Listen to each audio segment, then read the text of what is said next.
This weekend, I competed in the very first VanIsle Showdown held in my city, Victoria, British Columbia, and I competed in bikini. I ended up taking second place. I really had my heart set on first, and I really had my heart set on winning the overall, but I placed second. That is okay. I want to say that I went into this show the healthiest that I could have been. And I didn't do any crazy diuretics. Like, I didn't use any diuretics at all. Me and my coach, we just manipulated like water and sodium. I didn't do any crazy water cutting or crazy sodium cutting. I dieted for this show doing if it fits your macros. So my diet was not very restrictive. I was basically the healthiest I could have been at this show, and I just think that's amazing. I didn't have to do any like weird screwy stuff with my body. Like, I was drinking water backstage. How many competitors do that? I personally feel like I brought my best possible package to the stage. You know, like, I never would have imagined myself as a bikini competitor. I do have quite developed shoulders, which is why I feel like that's part of the reason why I took second place, because my upper body was just kind of like a little bit too much, that it took away from what they actually look for in bikini, which is a lot of lower body, a lot of glutes.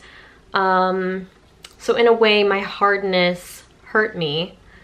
And I did pay for the judges' feedback. I got a little video, and I have the head judges' feedback on the video, and I know the reasons why I placed second instead of first, and I'm accepting that criticism, and I'm going to use that and work with my coach and apply that and just better myself as an athlete for this upcoming competition. So I'm 12 weeks out. I'm competing again in 12 weeks on July 7th. At the Vancouver Pro Qualifier. Now, the cool thing about this show is if you win your class, you become an IFBB Pro. Like, pretty easy, right?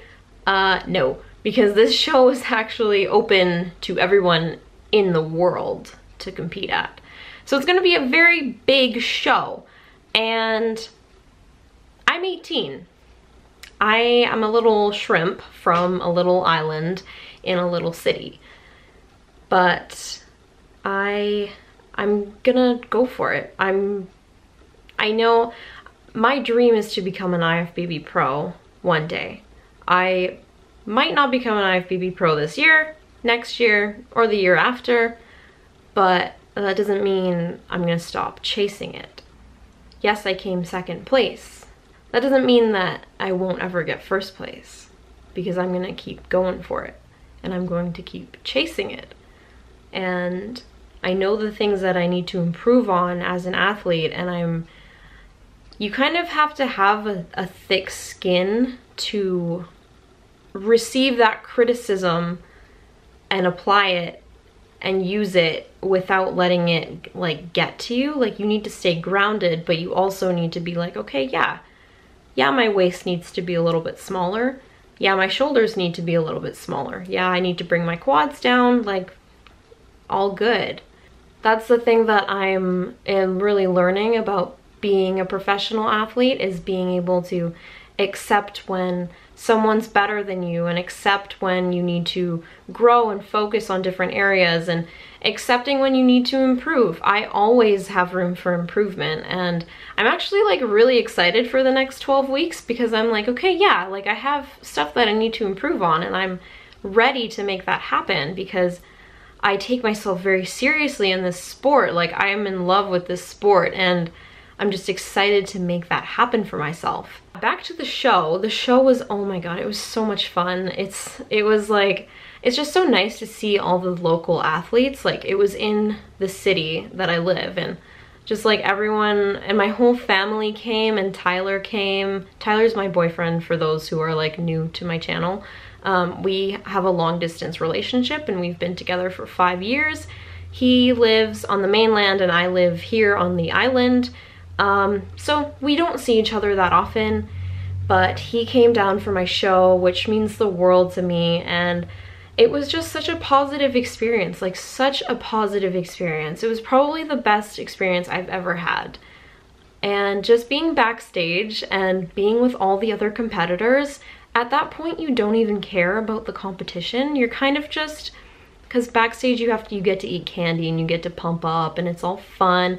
We were all hanging out, playing like RuPaul on my phone, and we were eating candy and making jokes and laughing, and honestly, that's one of the best things about this entire thing for me, is meeting those people and making those friendships, and it like warms my heart. It is so nice.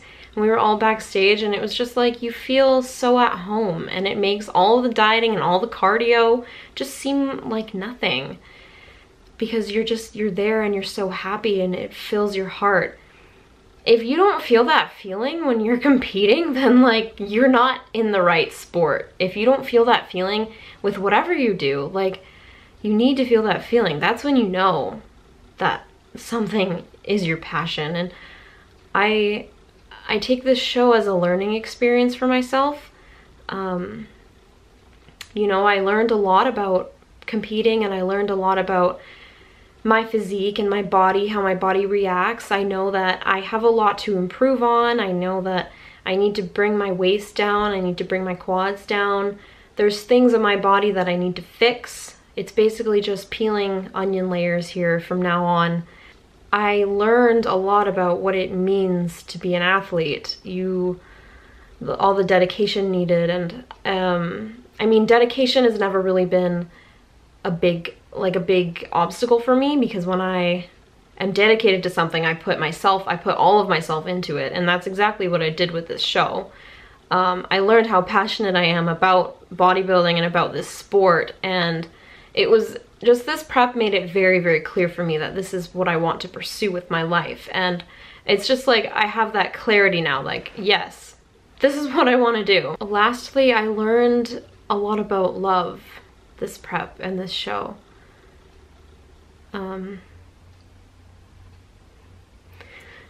Dang it, I'm gonna go get emotional now. Jeez, that kind of came out of nowhere. Oh, I'm like so full of sugar from yesterday. My emotions are everywhere. Yeah, I learned a lot about love.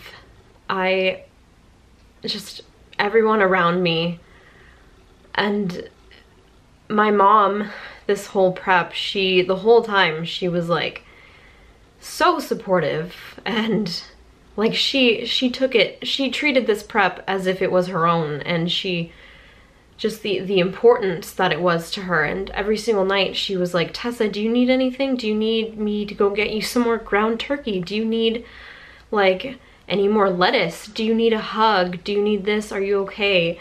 And you know, prep obviously isn't healthy for you. You're gonna have a lot of these mixed emotions and built up irritability, and you're gonna have like freakouts and everything. And I had my fair share of freakouts this prep, and my mom, she was there through all of it, and she was just my rock through this.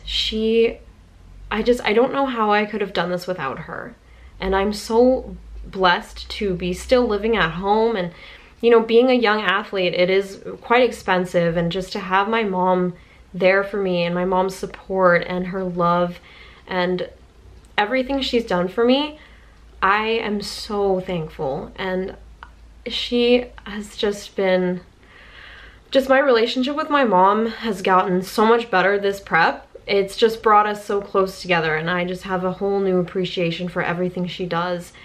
And the fact that I'm still on prep for another 12 weeks, it's like, I know that I'm gonna be okay because I have my mom. Another thing about love is me and Tyler, we are long distance, and it gets really, really hard when I'm on prep, because if I go there, it's like I can't eat anything. I need to literally pack a duffel bag full of food to go to his house. He's in school right now. He just got a new job. It's difficult for us to see each other, and you know, we didn't see each other for the last 5 weeks of my prep because we were just so busy, and I was busy, and we didn't see each other for 5 weeks. And And near the end, it kind of got a little bit hard. Like, we missed each other a lot, and we would just be like, I miss you, I want to cuddle, I just want to be near you. And we would count down the days, like, oh, 11 days till we're together and 10 days till we're together. And then he came here for my show, and I just, you know, when we got to see each other and when we hugged each other, and he picked me up after the show, and since I'm like 100 pounds, he picked me up with one arm and just, the first thing I did when I got off stage was I went and I found Tyler and I kissed him. And I have that picture, like that's the picture I posted on Instagram where I was like, hey, like I came second place, and I feel like I'm #1 because it doesn't matter what place I came in, because I'm his #1, and I'm my mom's #1, and I'm my dad's #1. I'm realizing how blessed I am to have that love and to have that support in my life. Being an 18-year-old, I receive a lot of doubt, and I may be 18, but I'm so ready to take control of my life and make decisions for myself and make these giant things happen for me. When I was backstage, my coach came up to me and she told me to like lean in. She wanted to say this quietly, and she said, Tessa, mark my words, you are going to become an IFBB pro. And I almost started crying backstage. I had like my makeup done and everything. I was like, Jen, like, come on, like, stop. But honestly, that means the world to me, because that's my dream, you know? Like, I finally realized what my passion is, and I realized what my dream is, and I want so badly to become an IFBB pro, to be known as that athlete. I want to compete at that level. I want it more than anything. Like, I'm not tired, I'm hungry for that success, and I will do anything to make that happen. It's one thing to have a dream, and then it's another thing to see it and see the plan for it and see the steps you're gonna take to get there. And right now, that's all I can see. And it's so clear to me. And I know I'm young, but I'm so ready. And I feel it. I can feel it. So I'm gonna end this video here. I'm feeling really good. And for those of you who've been watching me since I started this fitness journey when I was 13 years old, and I started my YouTube and everything when I was like 16 or 15. I'm so glad that you guys have stuck with me and get to watch my story, and I want people to know my story and my name, and I want everyone to know that, like, hey, age doesn't matter. Money doesn't matter. These, you know, like Kai Green had $7 in his pocket and he made his dream happen. I don't care if I'm broke. I don't care if I'm tired. It's like, this is something I want. No matter what it takes, I'm gonna do what I need to do to get there. And it's just it's such an amazing feeling knowing that. Knowing what I want and knowing that I'm gonna go get it. And I hope all of you feel that way too, with whatever it is you want to pursue in life. It's like, it's such an amazing feeling to know your dream and to be chasing your dream. And I don't know, it's just, I feel full. Well, I did eat a lot yesterday, so like I feel pretty bloated right now, but like I feel my heart feels full, and I feel so ready for all of this. So yeah, 12 weeks out from the Vancouver Pro qualifier, and I believe I have some big things in my future, and I'm not letting those go. Thank you for watching.